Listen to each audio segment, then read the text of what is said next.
बेटा वो कह रहा है कि कुछ लोगों को वो रिमूव कर देगा। बिस्मिल्लाहिर्रहमानिर्रहीम, अस्सलाम वालेकुम रहमतुल्लाहि वबरकातुहू। अल्हम्दुलिल्लाह मिड टर्म एग्ज़ाम हो गया, बहुत सारे लोगों ने अल्हम्दुलिल्लाह बड़ा अच्छा परफॉर्म किया और अब मिड के बाद हमारा जो कोर्स है वो आगे बढ़ेगा इंशाल्लाह। आज जो हमने प्लान किया है वो चैप्टर नंबर 4 से इंशाल्लाह स्टार्ट करेंगे। डिजिटल लॉजिक डिज़ाइन का चैप्टर नंबर 4 जब मॉरिस मैनो की बुक पढ़ रहे हैं उसमें सबसे पहले हम अभी तक आप लोगों को याद होगा कि हमने डिजिटल और एनालॉग नंबरिंग सिस्टम को स्टडी किया और उसके बाद हम लोगों ने डिजिटल एनालॉग नंबरिंग सिस्टम के बाद बूलियन एक्सप्रेशन को देखा, फिर उसके बाद हमने उनको सिंप्लीफाई करने का तरीका देखा, फिर के मैप वगैरह सारी टेक्निक्स हम देख चुके हैं। अब वक्त आया है उन चीज़ों को इम्प्लीमेंट करने का। ठीक है, चैप्टर नंबर 4 में हम इम्प्लीमेंट करेंगे, लेकिन चैप्टर नंबर 4 में जब आगे बढ़े उससे पहले हमें कुछ एनालिसिस करने का तरीका सिखाएंगे कि और बताएंगे कि सर्किट कितनी टाइप्स के हैं, फिर बताएंगे सर्किट को डिज़ाइन कैसे करना है। तो डिजिटल सर्किट की दो टाइप्स हैं, एक है कॉम्बिनेशनल सर्किट, दूसरा है सीक्वेंशियल सर्किट। ये वो दो चीज़ें हैं जिनके लिए हमने मिड टर्म एग्जाम से पहले पहले बेस अपनी खड़ी की, राइट। तो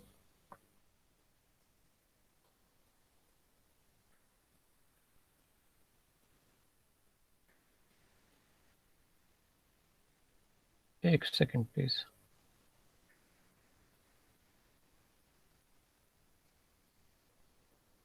अच्छा जी, तो हम बात कर रहे थे मिड टर्म एग्जाम से पहले पहले हम लोगों ने अपना जो है वो सारा सेटअप जो बनाया, दिमाग अपना सेट किया हमने अल्हम्दुलिल्लाह। अब हम लोगों को सर्किट की सारी निटिग्रिटीज़ का पता है, हमें लॉजिक का ही पता है, बूलियन एक्सप्रेशंस का ही पता है और हम लोगों को उनको सिंप्लीफाई करना भी आता है। अब डिजिटल सर्किट को के आगे दो टाइप्स हैं जो मैं आपको बताने लगा था, एक है कॉम्बिनेशनल सर्किट और दूसरा है सीक्वेंशियल सर्किट। इंशाल्लाह एक दो वीक्स में हम कॉम्बिनेशनल सर्किट कवर करेंगे और फिर अगले कुछ वीक्स में हम सीक्वेंशियल लॉजिक सर्किट को इंशाल्लाह कवर करेंगे और फिर उसी की डिटेल में आगे चलेंगे। मतलब एक दो वीक से ज़्यादा भी लग सकते हैं।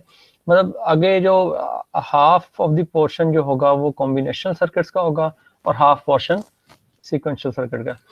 अब कॉम्बिनेशनल सर्किट में क्या है, ऐसा सर्किट जो कि आउटपुट प्रोवाइड करे जब हम उस पर इनपुट दें।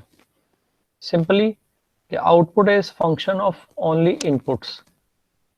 ओनली इनपुट से मुराद इनपुट के अलावा और कोई चीज़ उसमें जो है वो उसका कोई इफेक्ट ना हो आउटपुट को बनाने में। जैसे आप लोगों ने बेसिक लॉजिक गेट्स पढ़े, एंड गेट, और गेट, नॉट गेट, एक्सक्लूसिव और, एक्सक्लूसिव नॉर, जितने भी गेट्स हैं उनकी आउटपुट्स जो हैं वो इनपुट का फंक्शन होती हैं। और उसके बाद आप लोगों ने जो के मैप वगैरह डिज़ाइन किया था वो सारे के सारे कॉम्बिनेशन लॉजिक सर्किट से। और सीक्वेंशियल लॉजिक सर्किट क्या होता है, जिसकी आउटपुट में इनपुट के साथ साथ प्रीवियस स्टेट भी उसकी वो साथ इफेक्ट कर रही हो, मतलब मेमोरी उसकी इन्वॉल्व हो कि उसके मेमोरी में क्या था, तो वो दोनों चीज़ें मिलकर हमारी आउटपुट को डिसाइड करें। ठीक है जी, नहीं समझ लगी। देखो हमने ये बात की कि output is function of input, output is function of input, this is our combinational logic circuit. इतनी बात क्लियर है। यस। और सीक्वेंशियल लॉजिक सर्किट में क्या है, आउटपुट। सर नहीं, जी बेटा, सर नहीं समझ आ रही सही से। आवाज क्लियर नहीं आ रही या समझ नहीं आ रही? समझ नहीं आ रही सर, जरा थोड़ी आसान लफ्जों में समझा दें। जी मेरा बेटा, output is function of input, जब जब इनपुट पर चेंज आएगा तब तब आउटपुट पे चेंज आएगा। जैसे ये देखो, ये हमारा एक कोड कन्वर्टर है, इनपुट पर बाइनरी है, आउटपुट पर एक्सेस 3 है।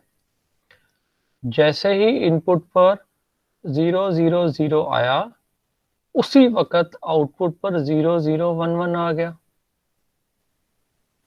जैसे ही इनपुट पर 0001 आया, उसी वक्त आउटपुट पर 0100 आ गया। बात क्लियर? यानी जब जब इनपुट चेंज हो रही है, उसी वक्त आउटपुट भी इनपुट के अकॉर्डिंगली चेंज हो रही है। Okay sir. तो मैं ये कह सकता हूं, output is function of input, output is function of input. बात क्लियर जी? Yes sir. तो सीक्वेंशियल लॉजिक में क्या है कि output is function of input as well as some memory element के इन मेमोरी के अंदर जो भी बिट स्टोर होगी, 0 है या 1 है, उसका इफेक्ट भी आउटपुट पर इनपुट के साथ कंबाइन होकर शो होगा। अभी तो कॉम्बिनेशन लॉजिक में तो क्या हो रहा है, सिर्फ इनपुट्स का इफेक्ट आ रहा है। लेकिन जब हमारा सीक्वेंशियल सर्किट होता है, तो उस वक्त आउटपुट पर इनपुट का और मेमोरी एलिमेंट दोनों का इफेक्ट कंबाइन होकर आएगा। Got it? Yes sir. Good हो गया। अब combination logic circuit for digital system में भी कॉम्बिनेशनल और सीक्वेंशियल, ये तो हमें पता लग गया। A combinational circuit consists of input variable, logic gates and output variable. Inputs हैं, logic gates हैं और outputs हैं। Hence, a combinational circuit can be described by, अब combinational logic circuit को कैसे हम describe कर सकते हैं? ट्रुथ टेबल से, जो क्या करता है, आउटपुट को लिस्ट डाउन करता है हर इनपुट कॉम्बिनेशन के लिए। आउटपुट को क्या करता है, लिस्ट डाउन करता है हर इनपुट कॉम्बिनेशन के लिए। और इसमें क्या है कि आपके m Boolean functions, 1 for each output variable. अब देखो n इनपुट्स हैं, इसी एग्जांपल को लेके आके चलते हैं दोबारा से। 4 इनपुट्स हैं और 4 ही आउटपुट्स हैं। Got it? Yes sir. अब W आउटपुट के लिए अलहदा से एनालिसिस करेंगे, X के लिए अलहदा से एनालिसिस करेंगे, Y के लिए अलहदा और Z के लिए अलहदा। यानी ये एक अलहदा से बूलियन फंक्शन बनेगा, इसका अलहदा बूलियन फंक्शन बनेगा, इसका अलहदा बूलियन फंक्शन बनेगा और इसका अलहदा से बूलियन फंक्शन बनेगा। और हर बूलियन फंक्शन क्या है, वो इनपुट्स पर डिपेंड करेगा। यानी W is a boolean function of ABCD, X is a boolean function of ABCD, Y is a boolean function of ABCD and Z is boolean function of ABCD। अब इसमें अगर हम सम ऑफ प्रोडक्ट को जहन में रखें, SOP को जहन में रखें, तो W में जहां जहां 1 आ रहा है, वहां पर मैं अपने ABCD की जो स्टेट्स हैं उसको नोट कर लूंगा। आगे जाकर इंशाल्लाह करेंगे तो आप लोगों को पता चल जाएगा। यहां तक बात क्लियर होगी बेटा जी?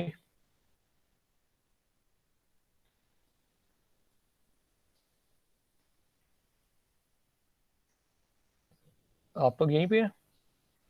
Yes sir. तो बेटा बताया करो ना, मुझे आप लोगों की एक्नॉलेजमेंट चाहिए साथ साथ कि आप लोगों को बात समझ भी आ रही है या नहीं आ रही। तो उसमें हम लोगों को आइडिया हो गया कि आप लोगों की आउटपुट इनपुट का फंक्शन है। Output is function of input.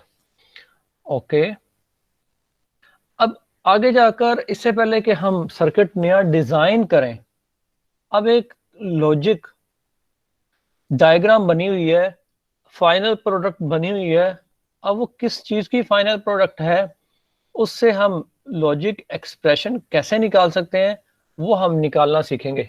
सबसे पहले कि output Boolean function from logic diagram we proceed as. सबसे पहले क्या करेंगे, label all gate output, determine the boolean function for each gate output, label the gates that are function of input variable and previously labeled gates,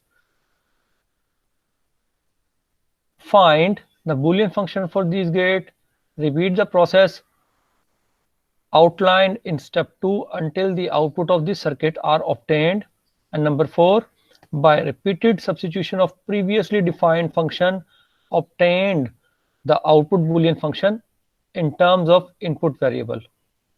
मुझे उम्मीद है बिल्कुल समझ नहीं आई होगी। No problem. यस सर, मैं बिल्कुल समझ नहीं आई। ये सारी जो हमने अभी स्टेटमेंट्स पढ़ी हैं, इसको हम इस एग्जांपल के जरिए जब समझेंगे, फिर वापस इस स्लाइड पर आएंगे, फिर आप लोग से मैं पूछूंगा समझ कितनी आई। पहले इस डायग्राम को, जैसे हमारी पहले प्रैक्टिस रही, हम क्या करेंगे, पेपर पर ड्रॉ करेंगे और ड्रॉ करने के बाद हम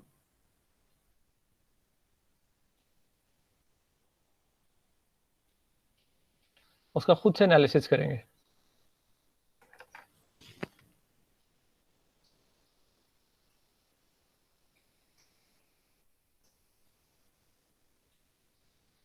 बुक पे हमारे पास ये स्मॉलर साइज में होती है, इसलिए इसको करना आसान है।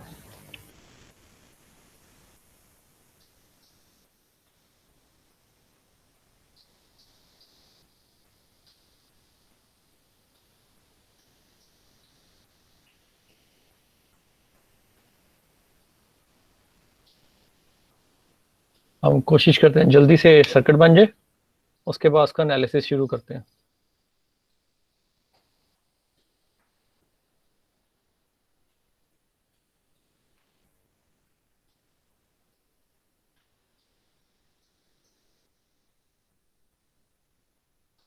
ABC, उसके बाद फिर आ गया और गेट,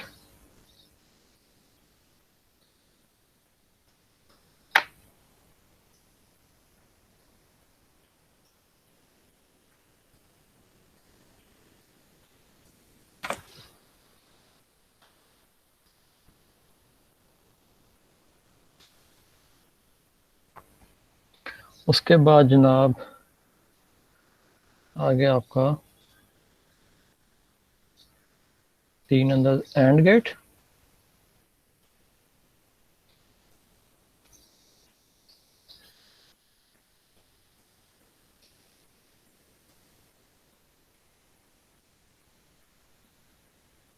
AB, AC और B एंड C।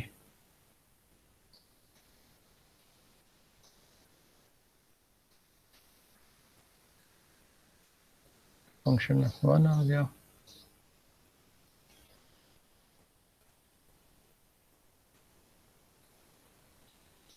इसके बाद उनको कंबाइन कर लेते हैं।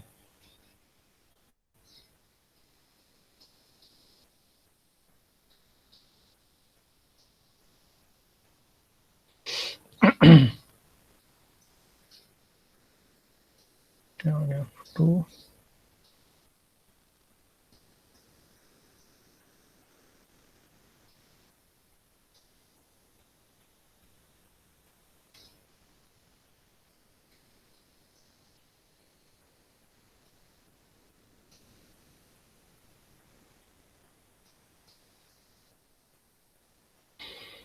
ले जनाब वो उसका रेप्लिका तैयार करने की कोशिश की है।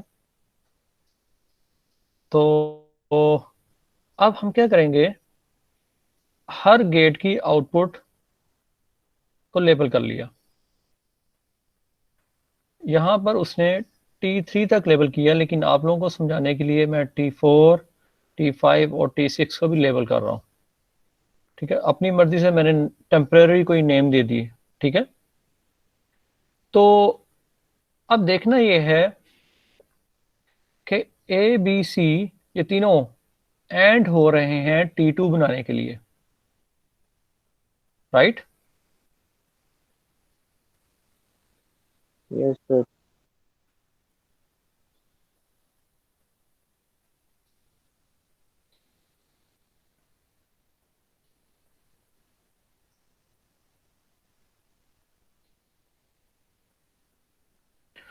ओके जी, अब यहां मैं लिख सकता हूं T2 is equal to A and B and C, और इसी तरह T1 किसके बराबर आ जाएगा? ये आ जाएगा ए और बी और सी।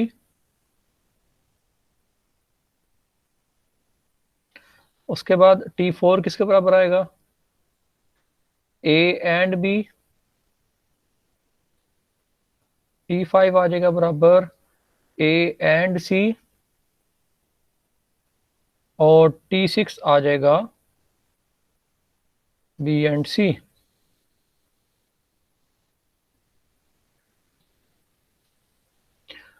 अब यहां पर अगर मैं इसको देखूं, ये T1 और इसका उसने नाम रखा हुआ है F2। F2 जब इस नॉट गेट से गुजरा तो ये आ गया F2 बार।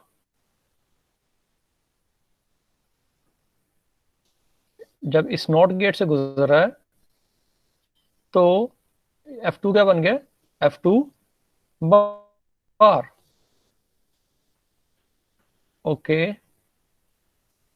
अब T3 क्या चीज है? T3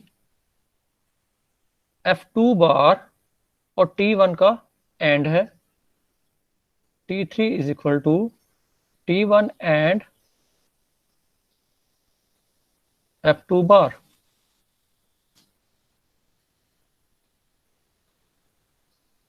ठीक है जी। Yes, sir.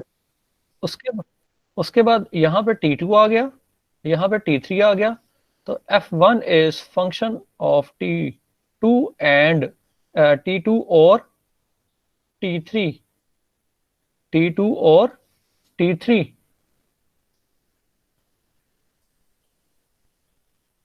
ठीक है, इसी तरह F2 is function of T4 और T5 और T6।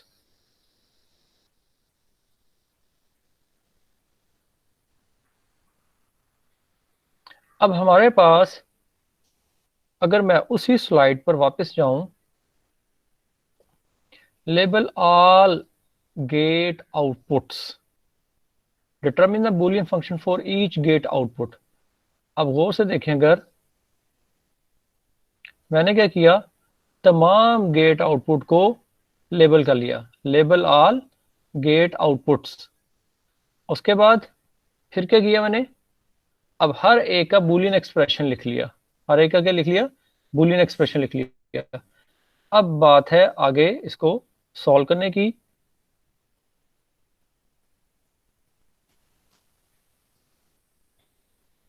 सबसे पहले क्या करें? सबसे पहले हम लिखते हैं F1। F1 is function of T2 और T3।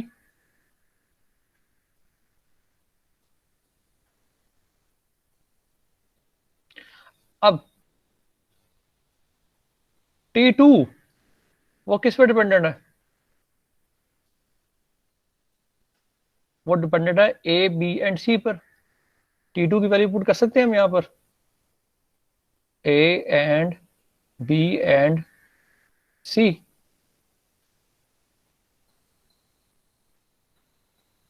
अब क्या करेंगे? अब हम T3 की वैल्यू पुट करेंगे। T3 की वैल्यू क्या है जी? T3 की वैल्यू है T1 एंड F2 बार।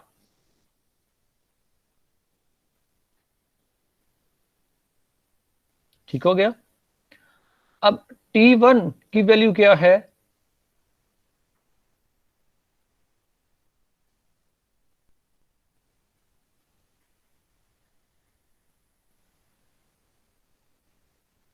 ए और बी और T1 की वैल्यू ए और बी और सी।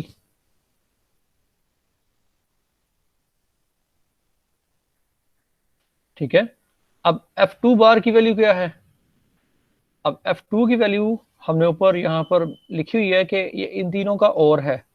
मैं लिख लेता हूँ यहाँ पर आप लोगों की आसानी के लिए, ए बी और ए सी और बी सी। तो हमने क्या किया, इस F2 की वैल्यूज को यहाँ पे लिख दिया।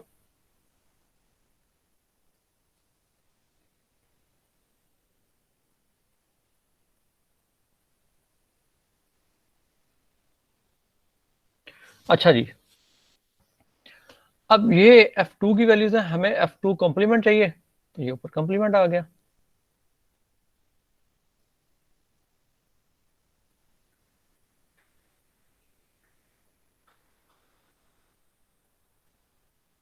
अब हम लोगों ने F1 को इनपुट वेरिएबल्स की फॉर्म में लिख लिया।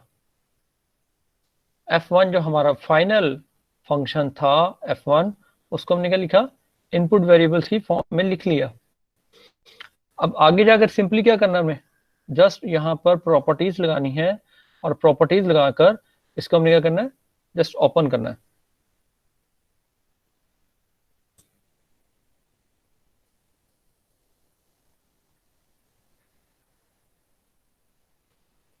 पहले अगर मैं इसके ऊपर कॉम्प्लीमेंट इसका ऑपरेट कर दिया जाए,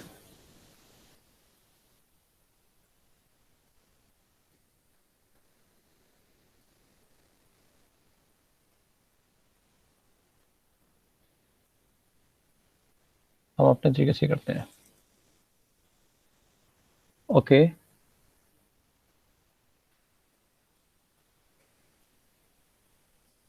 सी, इसका जब कॉम्प्लीमेंट करूंगा तो ये आ जाएगा A B bar and A C bar and B C whole bar. ले जी, ए बी सी। अब ये सारे क्या होंगे, ऑपरेट होंगे बारी बारी। अब ए बार, सर लास्ट वाली लाइन नजर नहीं आ रही। ओके सॉरी, जी जी आ गई आ गई। अब ठीक है बेटा। यस अब सर। जब अब जब ए बार इसके साथ ऑपरेट होगा, फिर और लगेगा, फिर ए इस सारे के साथ ऑपरेट होगा, फिर और के साथ ये बी सारों के साथ ऑपरेट होगा, फिर और सी सबके साथ। तो ए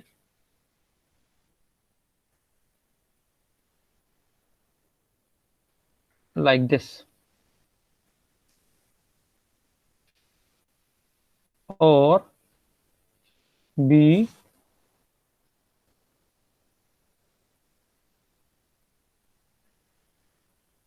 ए B bar A C bar B C bar. उसके बाद क्या होगा,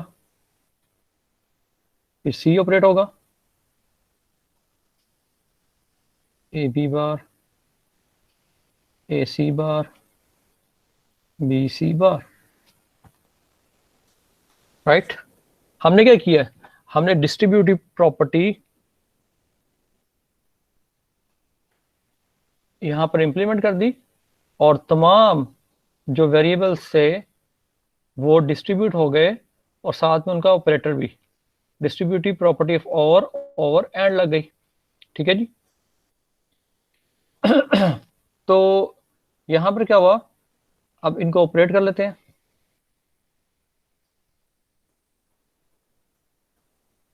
जब मैंने इनको अंदर ऑपरेट किया, अच्छा एक और काम भी कर सकते हैं कि हम इन सब का कॉम्प्लीमेंट फाइंड कर लें, ए बार और बी बार।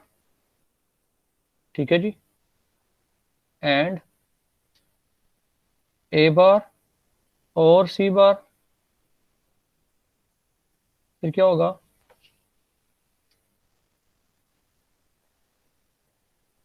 बी बार और सी बार।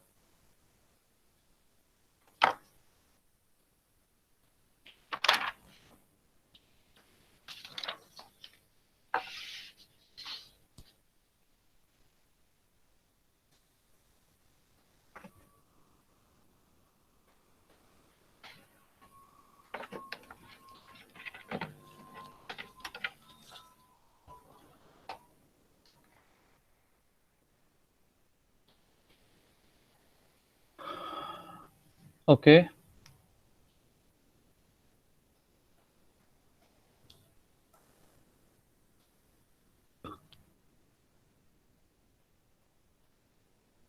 अब यहाँ हम ऑपरेट कर रहे थे ए बार और बी बार।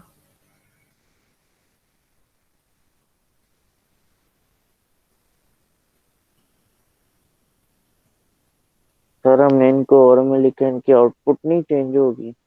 जी बेटा।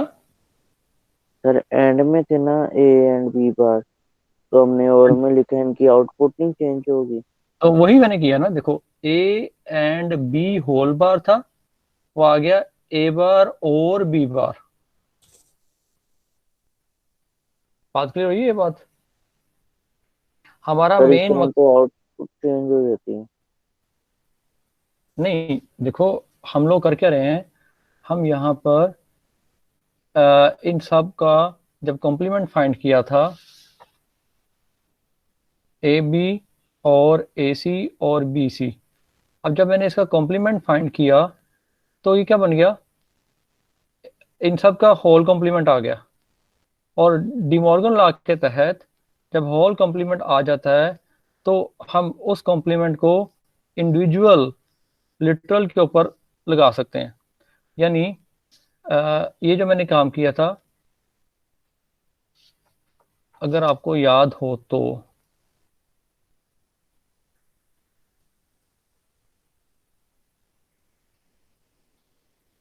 होल कॉम्प्लीमेंट है तो इसको हम ऐसे लिख सकते हैं, A B whole bar and A C whole bar and A B whole bar. Yes sir. अच्छा, अब जब इसको दोबारा ऑपरेट करें तो क्या आएगा, ए बार और बी बार, ए बार और सी बार, ए बार और बी बार, यही आएगा। तो बात किस क्लियर तरह, होगी? ये तो एंड हो रहे थे पहले। नहीं, अब दोबारा इसके ऊपर मैंने क्या लगाया है, दोबारा से इसके ऊपर वो डी मॉर्गन लॉ लग गया। ओके। बात समझ आई? अब अ, इस सारी स्टोरी को करने के बाद एट द एंड होगा क्या, आप दोबारा इसको देखें। इसमें जो हमने देखा, देखो उसने क्या किया, F2 is equal to A B और ए सी और बी सी, या यही करके आए थे। T1 ए और बी और सी, ये भी हमने यही ऐसे ही किया। T2 is equal to A and B and C. फिर T3 क्या है, T3 is function of F2 T1। ठीक है, यहाँ पर F2 बार, ये थोड़ी सी कॉम्प्लिकेशन कर गया कि यहाँ पर बुक में देख लेते हैं यार।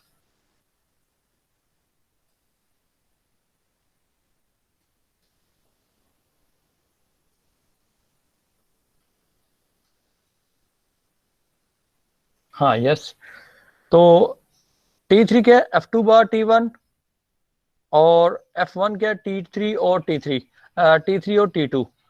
अब अगर आप इसको गौर से देखें, वही काम जो हमने किया, ए बी और ए सी, वही तीनों टर्म्स उसने लिखी। ठीक है, उसके बाद उसने क्या किया, ये जो टर्म्स थी ए बार और बी बार, ए बार और सी बार, बी बार और सी बार, और इन सारों को इकट्ठा लिख लिया। हमारी और उसमें हमारी और उसकी अप्रोच में फर्क कहाँ आ रहा है? उसने इसके बाद यहाँ पर जाकर क्या किया है कि ए और बी और सी को डायरेक्ट ऑपरेट करवा दिया। नहीं, उसने यहाँ से इनको सॉल्व कर लिया।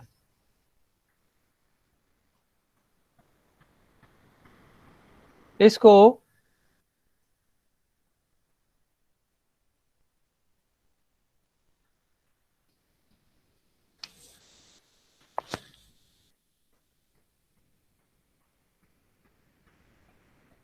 हाँ जी, उसने वही डिस्ट्रीब्यूट करवाया उसको। वो सारे स्टेप्स को शॉर्ट डाउन करने के बाद, सारे स्टेप्स सॉल्व करने के बाद जो हमने काम किया था वही काम वो कर रहा है कि सबको डिस्ट्रीब्यूट करने के बाद अभी हमारा काम भी काफी लंबा पड़ा हुआ है। हम उसी को सॉल्व कर लेते हैं। It will take time.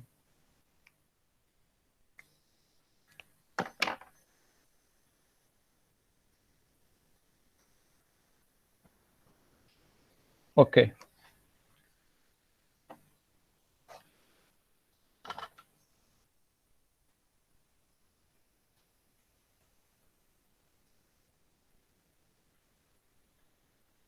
इसकी ज़रा स्पीड बेहतर करने के लिए हमें दोबारा से इसको स्टार्ट कर लेना चाहिए ताकि जो डिले है वो कम हो जाए।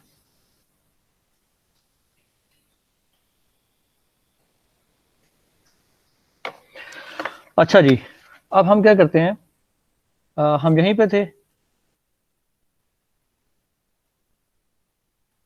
ए ऑपरेट हुआ तो ए ए बार, फिर उसके बाद क्या आ गया,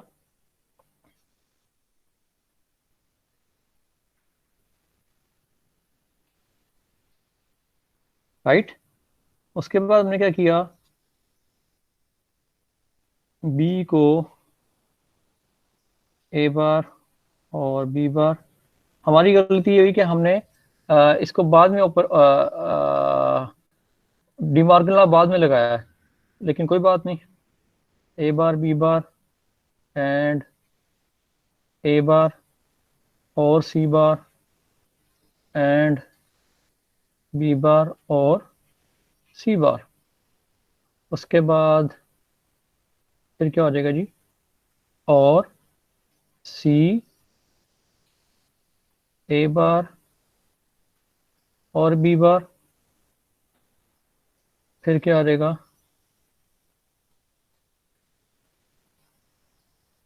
ए बार ए बार और C bar and B bar और सी बार। लो भाई, अब हमारे पास टर्म आ गई, एक ये और एक ये।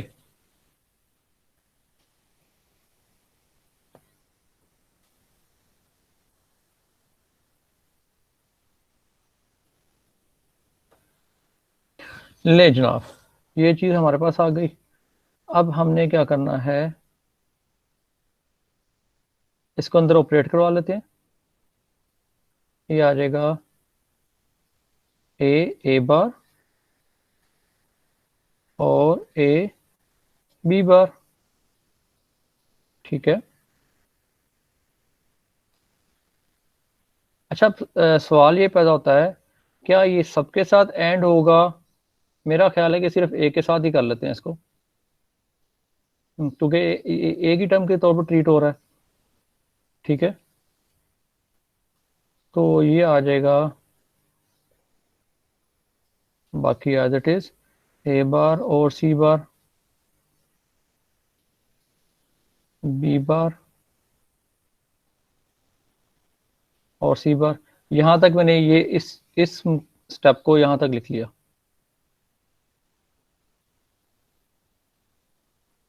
ठीक है।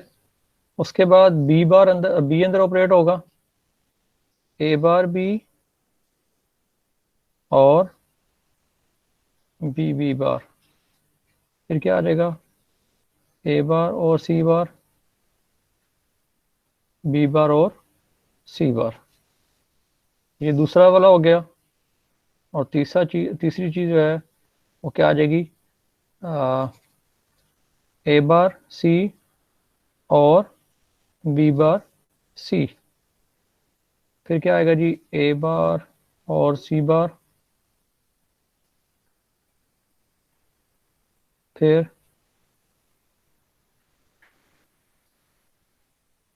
बी बार और सी बार। लो जनाब, अब पहली टर्म में ये ए बार ये तो कैंसिल हो गया, ठीक है। जब कोई वेरिएबल अपने कॉम्प्लीमेंट के साथ एंड होता है तो जवाब क्या आता है, जीरो। तो बाकी क्या बचा, ए बी बार, ठीक है। अब ए बार और सी बार, बी बार और सी बार, ये पहली वाली टर्म आ गई। उसके बाद दूसरी टर्म आ गई, ये अंदर इसी तरह बी बी बार जीरो हो गया, ए बार बी, ए बार और सी बार, बी बार और सी बार।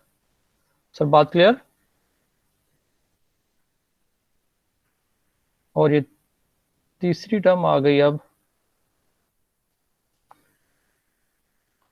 ए बार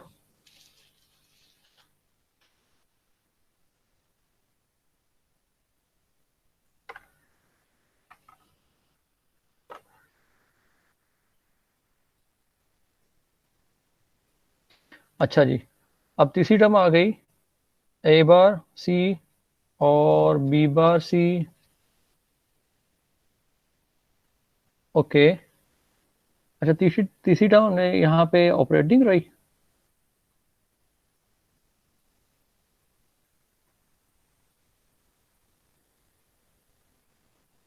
इसको भी बेहतर है हम इसके साथ सॉल्व करते, सी वाली टर्म के साथ, तो फिर अच्छा था।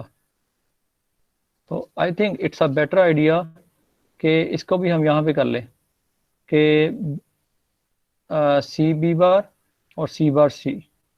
तो इससे क्या होगा,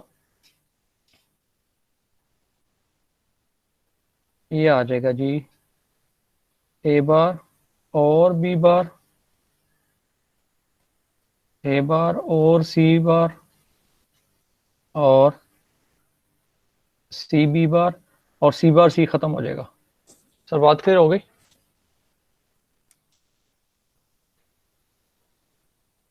बेटा बात क्लियर हुई।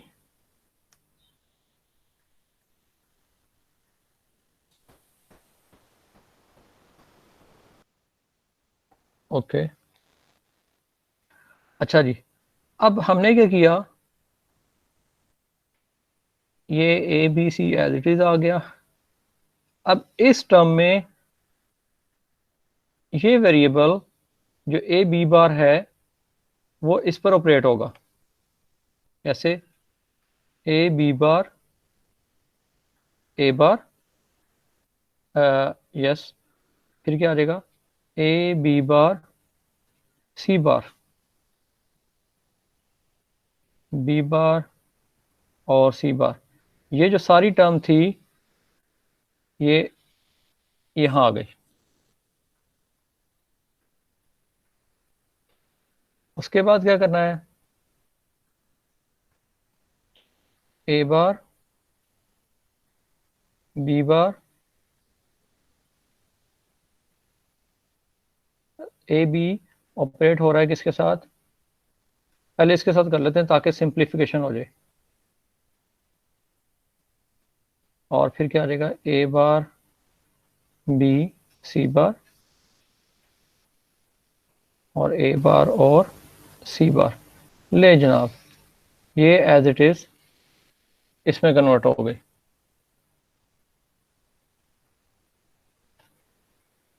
उसके बाद क्या आ गया,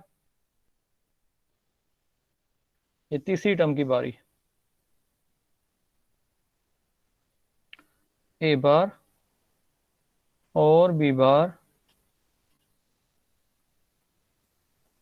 अब ये सी इसके साथ ऑपरेट हो जाएगा, सी बी बार, ए बार बी बार सी और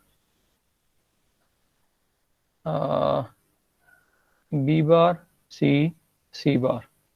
ले जनाब, ये जो ये वाला जो ये टर्म थी ये इस सारी में तब्दील हो गई।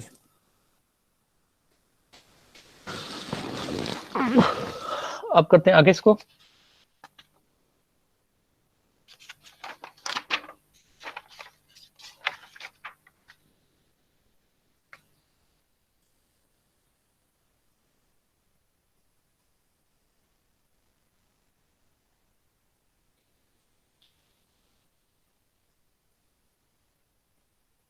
ए B C as it is. अब हमें पता है ये टर्म इसमें ये वाली जो है टर्म ये कैंसिल हो जाएगी, क्योंकि ए एंड ए बार किसके बराबर है, 0 के। तो पीछे क्या बचेगा, A B bar C bar B and C, B bar और सी बार। उसके बाद इसी तरह ये टर्म ये क्या हो जाएगी, 0। तो क्या बचेगा,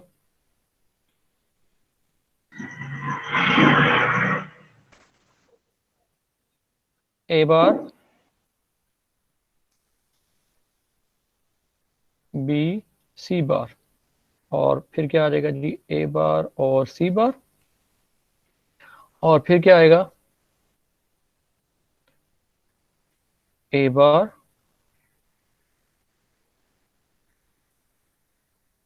अच्छा इसको हमने सॉल्व हाँ किया हुआ था, ए बार और B bar as it is, और ये वाली टर्म 0 हो गई।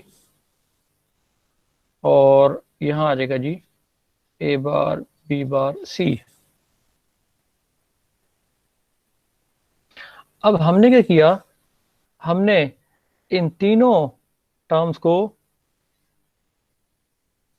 इनमें कन्वर्ट कर लिया, इन 3 टर्म्स में कन्वर्ट कर लिया। यहां तक बात क्लियर है बेटा? सिंपल प्रॉपर्टीज लग रही हैं डिस्ट्रीब्यूटिव लॉ की, उसको हम डिस्ट्रीब्यूटिव लॉ को हम इंप्लीमेंट करते जा रहे हैं। और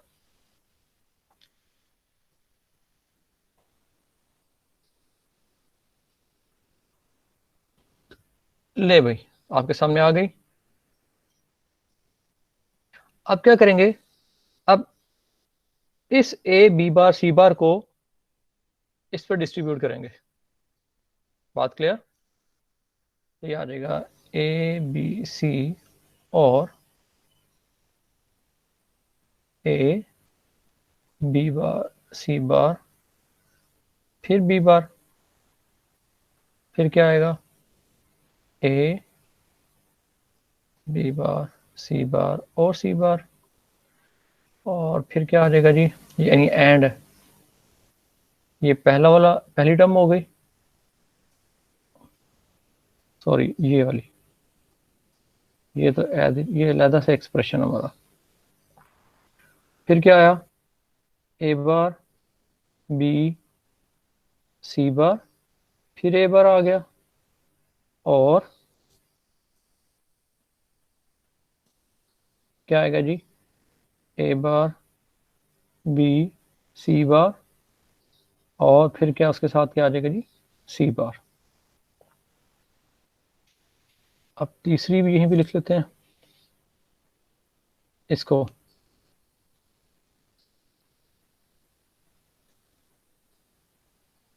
ए बार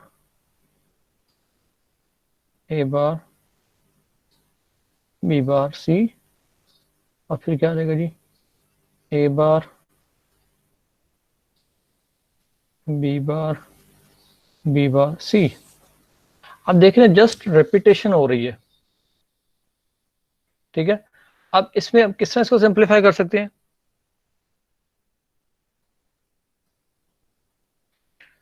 ए बी सी, और अब बी बार दो दफा लिखा है, B bar and B bar क्या आएगा,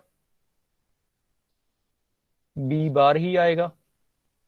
A B bar C bar,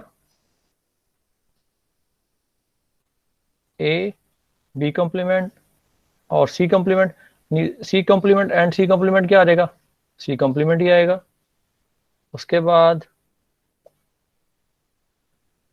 A B, A bar B bar C बार, क्योंकि ए कॉम्प्लीमेंट और ए कॉम्प्लीमेंट इन दोनों का अगर एंड लिया जाए तो वही वेरिएबल आ जाएगा।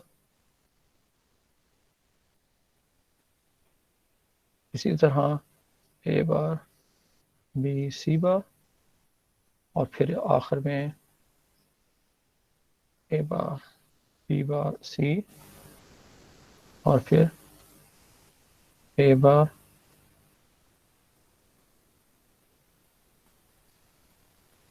बी बार और सी।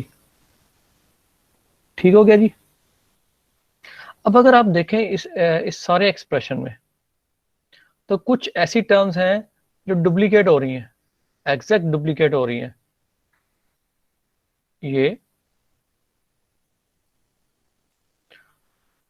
ये टर्म भी डुप्लीकेट हो रही है, और ये टर्म भी डुप्लीकेट हो रही है। अब जो जो टर्म्स हो रही हैं डुप्लीकेट, तो ए और ए हमें पता है ए के बराबर होता है, बी और बी के बराबर है, सी और सी। तो हम उसी फॉर्मूला के तहत, उसी प्रॉपर्टी के तहत हम क्या कर सकते हैं, इनको एक दफ़ा लिख सकते हैं, ए और बी बार सी बार, और ए बार बी सी बार, और ए बार बी बार सी। सर ये सेकंड लास्ट टर्म में सी बार आएगा ऊपर। सेकंड लास्ट टर्म में सी बार आएगा, दिस वन, यही आप कह रहे हैं ना बेटा? Yes sir. सर सी बार आएगा लेकिन बी बार नहीं आएगा सर। एक सेकंड पे, तो हमने इसको देख लिखा ए बार बी, और ये यहाँ से ये चीज़ बन गई थी ऐसे ही है, और उसके बाद ए बार बी सी बार, ए बार बी सी बार, यहाँ से ये चीज़ बन गई थी ऐसे ही है। उसके बाद हमने लिखा ए बार बी बार सी। बेटा जी ये देखो आप सही है, कैसे ठीक है, ठीक है, गलत ठीक है, करवा, ठीक है, ठीक है, ठीक है। सर ये आगे भी छू गया था, इसकी वजह से कंफ्यूजन हो रही थी। कोई बात नहीं, कोई ठीक है बात सर, नहीं। सही। अच्छा यहाँ तक बात क्लियर हो गई, ये यहाँ आ गई, ठीक है।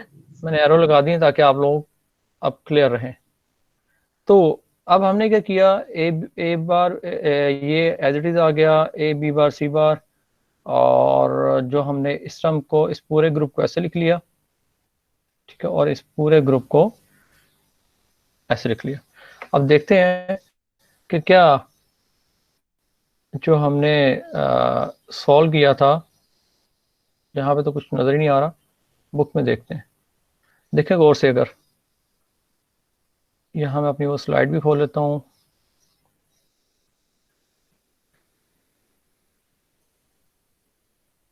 फाइनल आंसर हमारा आया है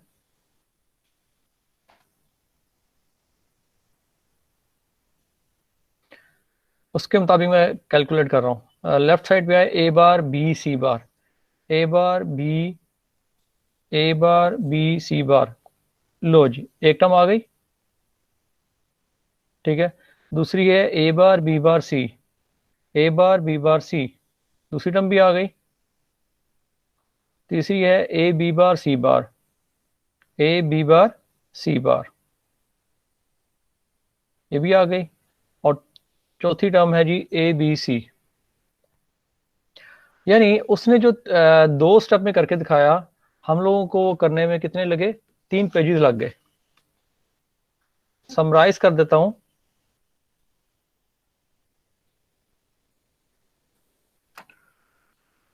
कि पहले हमने क्या करना है, पहले हमने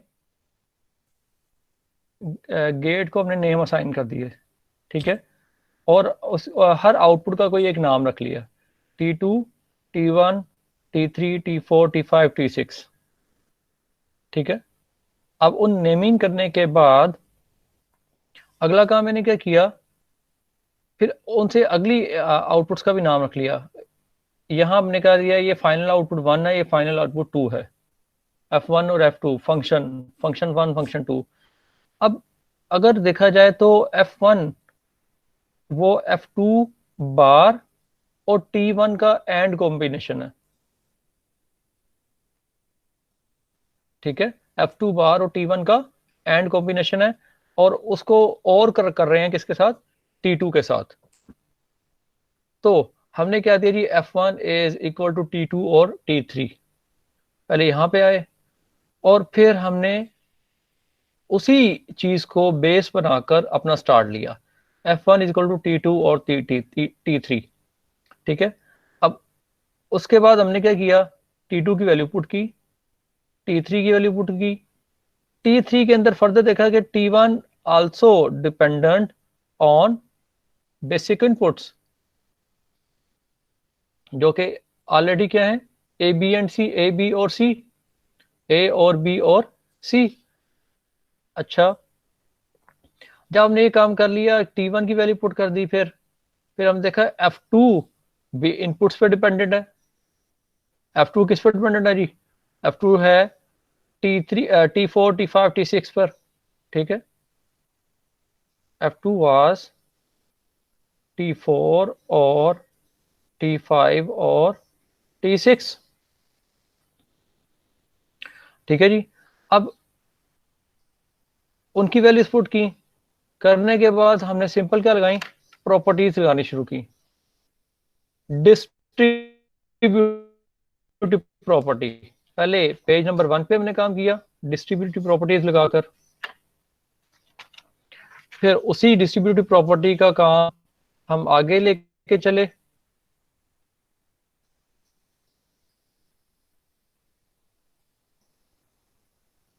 ठीक है, और वो डिस्ट्रीब्यूटिव प्रॉपर्टी लगाते लगाते लगाते फिर हमने पेज नंबर 3 के ऊपर फाइनल आउटपुट निकाली, जो कि हमारी जो बुक पर आने वाली आउटपुट है उसके बराबर आई। इस सारे काम का मकसद क्या था कि लॉजिक डायग्राम को देखकर ओरिजिनल लॉजिक एक्सप्रेशन निकालना, एनालिसिस करना। इसे हम रिवर्स इंजीनियरिंग भी कह सकते हैं कि हम लोगों ने क्या किया, यहाँ पर एनालिसिस प्रोसीजर हम पढ़ रहे थे, और the diagram of combinational circuit has logic gates with no feedback path और मेमोरी एलिमेंट। अच्छा, हम यहाँ पर ये देख रहे थे हम basically, to obtain output Boolean function from a logic diagram we proceed as follows. अब इन सारी चीजों को दोबारा से पढ़ें, जो हमने वहां कहा था कि अभी समझ नहीं आ रही। Label the gate output that are function of input variable with arbitrary symbols. हमने आउटपुट्स को क्या किया, लेबल कर दिया, but with meaningful meaningful names. Determine the Boolean function for each gate output, हर गेट की आउटपुट को हमने फाइंड किया, ठीक है। लेबल द गेट्स, हर गेट को लेबल कर लिया, that are function of input variable and previously labelled gates with other arbitrary symbols. यानी हम लोगों ने क्या करना है, अपनी मर्जी से कोई भी सिंबल यूज कर सकते हैं। अच्छा, अब कहता है repeat the process outline in step 2 until all outputs of the circuit are obtained. अच्छा, अब यहां पर बात यह है कि जितनी ज्यादा स्टेजेस होंगी, जितनी ज्यादा हमारी स्टेजेस होंगी, उतने ही ज्यादा हमारे स्टेप्स बनेंगे। पहले हमने क्या किया, बेसिक इनपुट्स के लिए किया, T2, T1 और T3, ये T4, T5, T6, हमने पहले इनके लिए ये हमारी आउटपुट्स बन गई। उसके बाद हमने क्या किया, अगले स्टेज पर उसका नाम क्या रख दिया, F2 रख दिया। अब अगर फर्ज करो कि कोई और स्टेज भी होती दरमियान में, तो आप G1, G2, G3 भी रख सकते थे इनके नेम। होपफुली अब आप बात क्लियर हो गई होगी।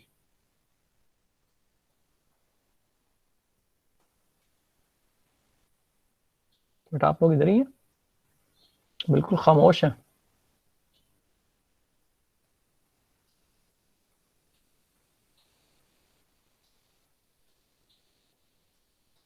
ओके, तो यहां पर हमारा ये टॉपिक कंप्लीट होता है कि लॉजिक डायग्राम को देखकर हम अपना लॉजिक एक्सप्रेशन निकाल सकते हैं। ठीक है जी। अब आगे जाकर क्या करना है, हम लोगों ने derivation of a truth table for a circuit, एक लॉजिक सर्किट बना हो उससे ट्रुथ टेबल कैसे निकालना है, बिल्कुल वही तरीका है। डिटरमिन यहां पर क्या करेंगे, नंबर ऑफ इनपुट्स पहले देखेंगे कितनी है। अब आपके सामने इस केस में यही इसी लॉजिक सर्किट डायग्राम का हम ट्रुथ टेबल बनाना चाहते हैं। सबसे पहले आप देखेंगे कितने आपके पास कितने इनपुट्स हैं, आपके पास कितने इनपुट्स हैं भाई। टोटल में नजर ही 3 आ रही हैं, A B C A B C A B A C A, यानी हमें डी इनपुट कोई नजर नहीं आई। मेन इनपुट्स हमारी क्या है, वो 3 है। बात क्लियर हो गई। अब 3 इनपुट्स हैं तो कितने कॉम्बिनेशन बनेंगे हमारे इनपुट्स के, हमारे 8 कॉम्बिनेशन बनेंगे। ठीक है जी। अब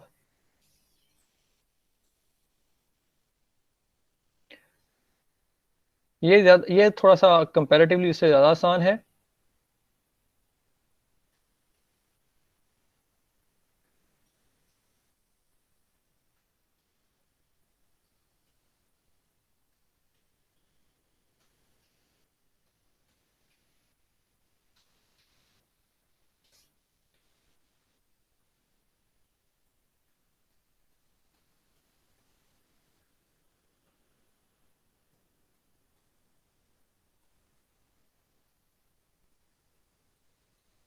लो जी, हमने क्या किया, अपनी पॉसिबल इनपुट्स के लिए क्या किया, 8 पॉसिबल कॉम्बिनेशन बना लिए। 3 इनपुट सी, 2n, 8 कॉम्बिनेशन बन गए। 2 3, 8 कॉम्बिनेशन बन गए। ठीक है जी। अब फर्दर क्या करना है, उसी तरह स्टेप बाय स्टेप हम क्या करेंगे, हर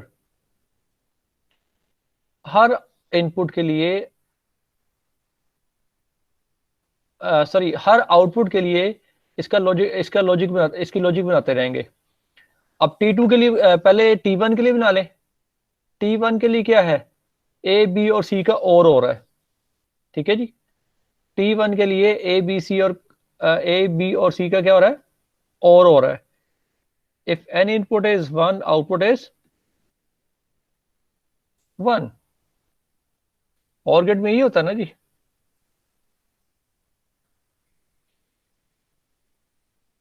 उसके बाद T2 के लिए देखते हैं। T2 के लिए क्या है, ए बी और सी के लिए क्या है, वो ए बी और सी आपस में एंड हो रही हैं। लो भाई, तो क्या करेंगे, if any input is 0, output is 0।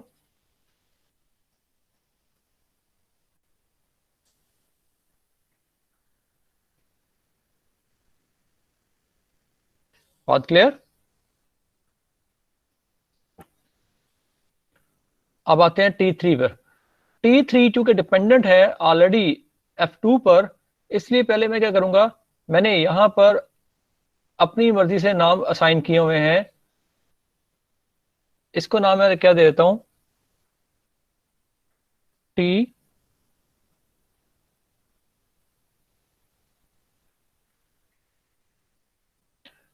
Okay. यहां पे देख लेते हैं T4,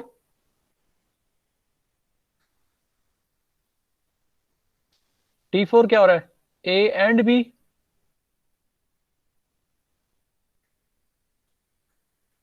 ए एंड बी। अब ए एंड बी आपने सिर्फ ए और बी पे फोकस रखना है।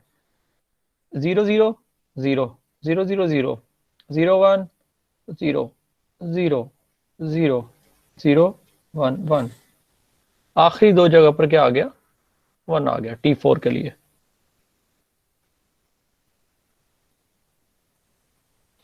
अब आ गई T5 की बारी।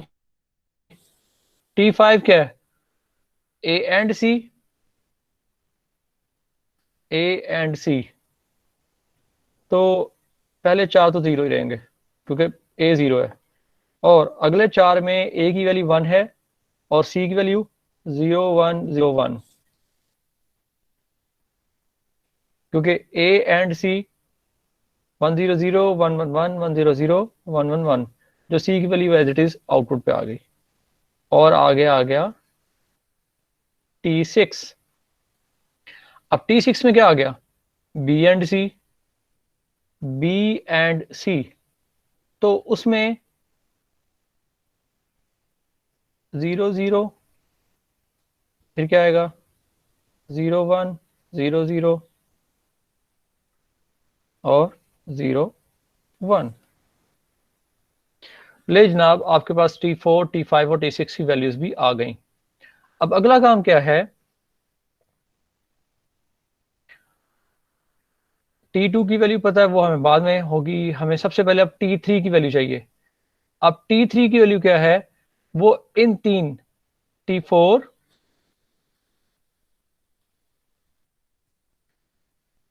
T5 और T6 को और करवा दें। पहले हम क्या करेंगे, T4 T5 और T6 को और करवाएंगे। लो जी, अब ये हमारे पास लकीली T4 T5 T6 ही सबसे एंड में पड़ा हुआ है। तो इफ और के अंदर क्या होता है, if any input is 1 output is 1।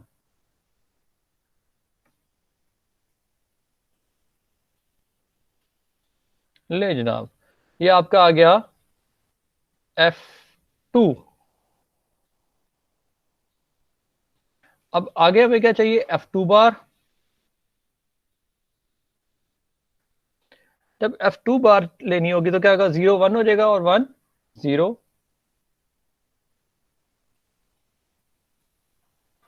उसके बाद क्या आ जाएगा जी, we have F2 bar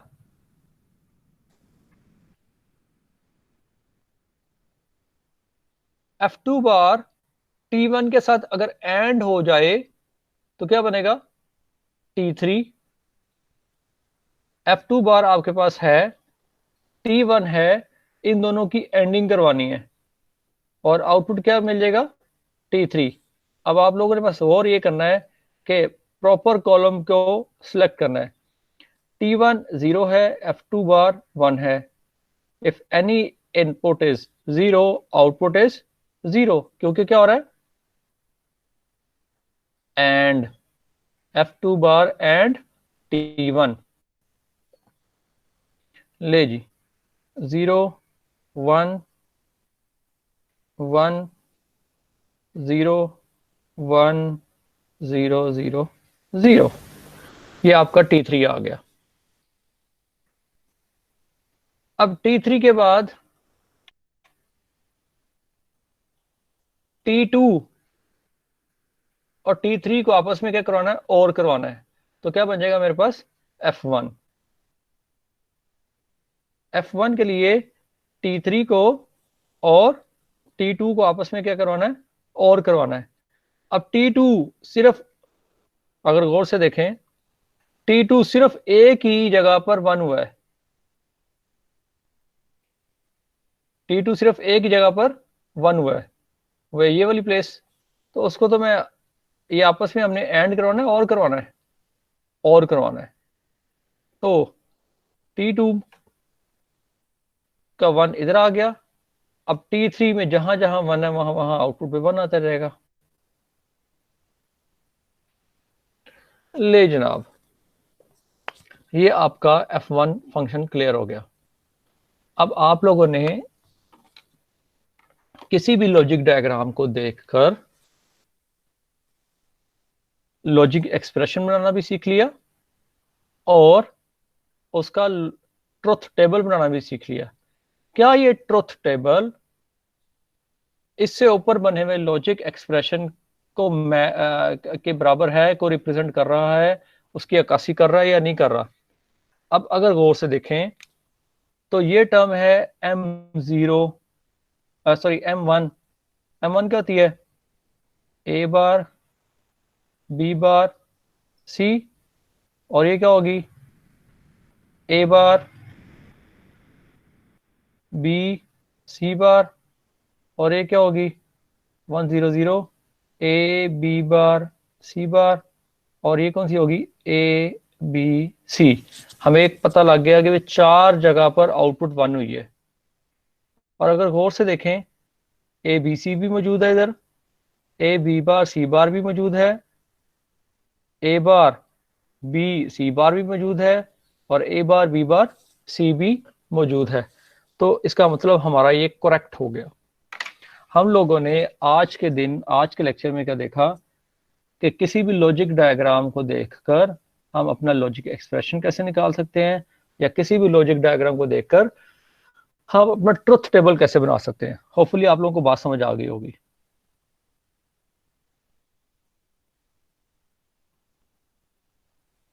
no feedback?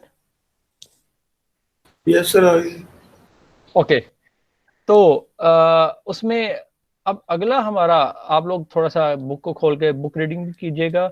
इंशाल्लाह अगला हमारा टॉपिक होगा, उसमें हम देखेंगे कि किस तरह से हम अपनी लॉजिक डायग्राम तक पहुंचते हैं। हमारा डिज़ाइन प्रोसीजर क्या होता है कि हम अपनी इनपुट जो रियल वर्ल्ड के अंदर कोई हमारी जो प्रॉब्लम है उसको किस तरह लॉजिक एक्सप्रेशन बनाकर, उसको सिंप्लीफाई करके किस तरह से हम अपना लॉजिक डायग्राम बना के उसको इम्प्लीमेंट करके अपने रियल वर्ल्ड की प्रॉब्लम को सॉल्व करवा सकते हैं। क्योंकि अल्टीमेटली हमारा टारगेट यही है कि हमने रियल वर्ल्ड की प्रॉब्लम को लॉजिक सर्किट के ज़रिए से सॉल्व कराना है।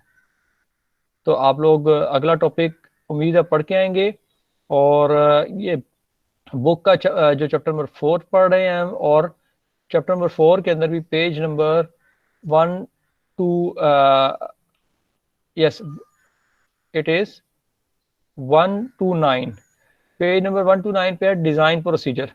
ठीक है, पेज नंबर 1 to 9 पर डिज़ाइन प्रोसीजर नेक्स्ट टाइम देखे आएगा। जो आज आप लोगों ने किया है, इसी तरह चैप्टर के एंड के ऊपर जो आपके लॉजिक डायग्राम बनी है उसको रिवर्स इंजीनियरिंग करके, जिस तरह हमने आज करके देखी है, आप लोगों ने लॉजिक एक्सप्रेशन बनाना भी सीखना है, और उसकी लॉजिक डायग्राम भी बनानी है। तो चैप्टर एंड पे जो प्रॉब्लम है उनको ट्राई कीजिएगा। ठीक है जी, तब तक के लिए अपना ख्याल रखिए, और अगली बार फिर मिलते हैं इंशाल्लाह। सर ये ठीक जो है। वो पेपर पे नोट किए हैं इसको जरा पिक सेंड कर देंगे।